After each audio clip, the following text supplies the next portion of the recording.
Topic क्या है? भारतीय संविधान में अनुसूचियां। क्या है टॉपिक? भारतीय संविधान में अनुसूचियां। तो सबसे पहले हमारे इसके बाद आगे जब बढ़ते हैं तब आते हैं कि हमारे मूल संविधान में सबसे पहले जान लीजिए कि अनुसूची है क्या।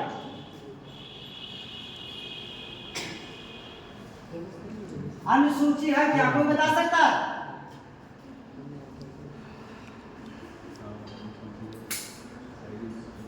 अनुसूची है क्या? अनुसूची उसे कहते हैं संविधान में कोई टॉपिक पॉइंट दिया हो उसे अनुसूची में जगह दिया जाता है। संविधान में कोई पॉइंट, संविधान में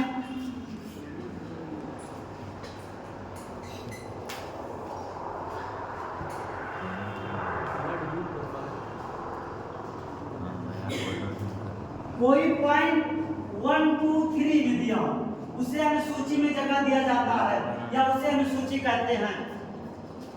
ठीक, ये तो समझ में आ गया ना। अब ज्यादा हम घर में घुमा ज्यादा आगे ना बढ़ेगा, ठीक है, सीधा सीधा। अब आते हैं कि हमारे मूल संविधान में कितनी अनुसूचियां थी। मूल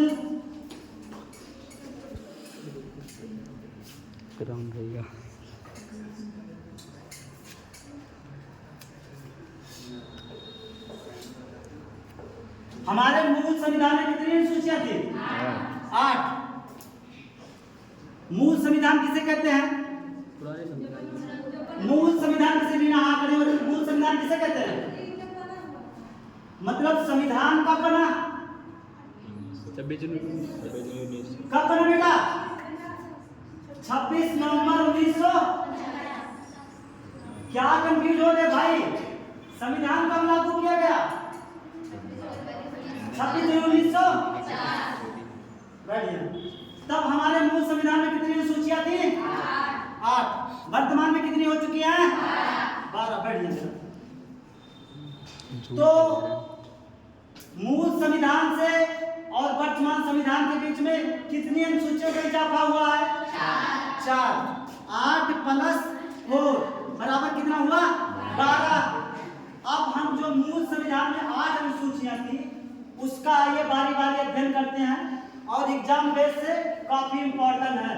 अगर आप यूपीएससी मान लीजिए, अभी तो अकादमी है, यूपीएससी का प्लान किए हैं या यूपी कमीशन का प्लान किए हैं या अदर स्टेट का कोई भी कंपटीशन तैयार मतलब प्लान किए हैं, अपनी प्लान चल रहा, तो ये अगर उस बेस से देखा जाए तो काफी इंपॉर्टेंट टॉपिक। यहाँ से एक दो क्वेश्चन निश्चित आते हैं।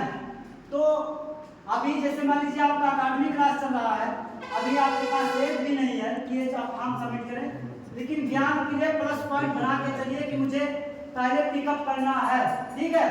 तो आइए सबसे पहले जो 8 अनुसूचियां मूल संविधान में है उसका अध्ययन करते हैं। तो सबसे पहले आपको ध्यान देने की आवश्यकता है कि हमारे प्रथम अनुसूची में क्या है। इस साइड से कोई खड़ा हो जा भाई। यस,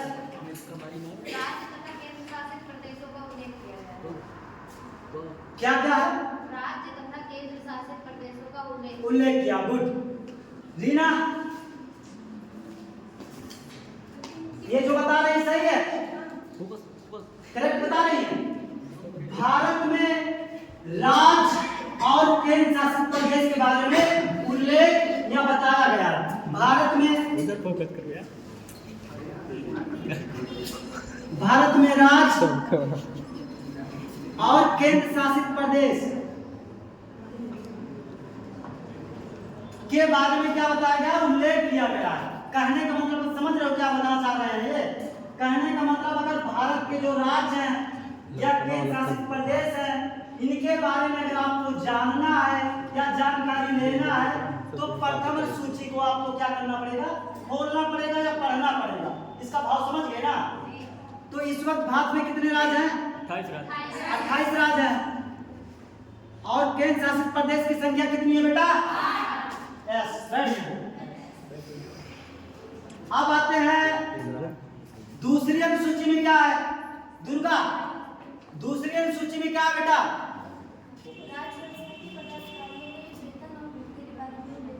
हाँ, जो संवैधानिक अधिकारी या उच्च पदाधिकारी हैं ना, जो संवैधानिक अधिकारी हैं, संवैधानिक अधिकारी के तहत कौन आता है?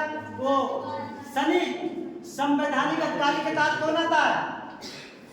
दूसरे अनुसूची में सर ये दुर्गा सिंह बता रही हैं कि दूसरी अनुसूची में वेतन, भत्ता और पेंशन के बारे में उल्लेख या वर्णन किया गया है। लेकिन किसके भत्ता, वेतन, पेंशन के बारे में उल्लेख किया गया भाई? सर राष्ट्रपति, विधानसभा के अध्यक्ष, सभापति, उपसभापति के बारे में। हाँ, आप दोनों लोग करेक्ट बता रहे हैं, सही है कि जो संवैधानिक अधिकारी या उच्च पदाधिकारी हैं उनके वेतन, भत्ता और पेंशन के बारे में उल्लेख किया गया है। गुड बढ़िया।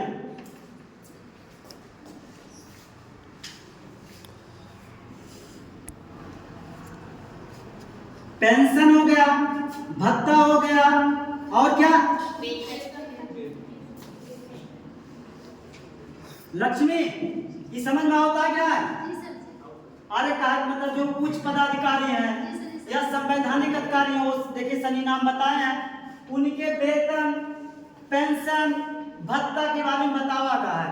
अगर एक आपका जाने का पेंशन, भत्ता और वेतन के बारे में, तो आपको दूसरी अनुसूची खोले पड़े या पढ़े पड़े, तभी के बारे में आपका अच्छी तरह से ज्ञान हो जाए।